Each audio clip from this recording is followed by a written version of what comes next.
Hi there. In this video, I want to talk about insulin resistance and how this can actually increase as we move towards perimenopause and menopause as well.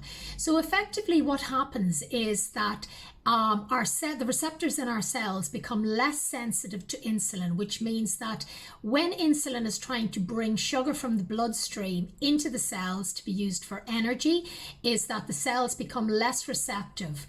What this means in effect is that the sugar or glucose doesn't enter the cell, but actually goes back into circulation in the body and back into the bloodstream. Now, when this sugar isn't being used over time, as this gets laid down in the adipose or the fat cell around our mid region as well as, and this can often be where a lot of women at this period actually tend to gain weight very easily.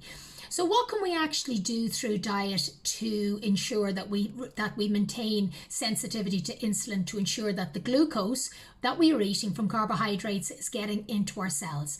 Number one is ensuring that we have adequate protein in the diet. During this period is that women need to increase their protein intake.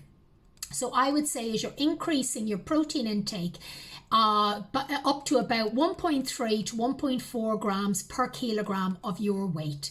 So it works out about 20 to 25 grams per meal of protein, be that plant protein or meat or fish as well. So ensuring you have enough protein in the body slows down the rate at which the sugar from the carbohydrate is released into the bloodstream, but it also ensures is that our cells maintain that sensitivity to allow the glucose into the cells.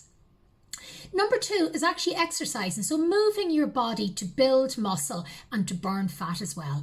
Now, we don't have to be running marathons here, but again, as any type of movement, be it walking, swimming, yoga, Pilates, anything at all that works for you, but get out there and get moving, ladies.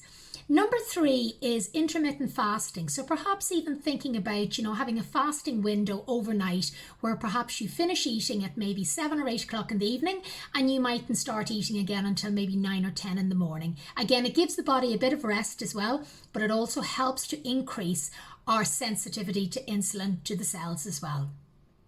Number four is reducing those sugary foods as well. As if insulin resistance is a problem as well, we don't want to be overloading the body with excess sugar that's not actually needed. So thinking about those sweet foods or cakes and biscuits as well as looking at reducing them.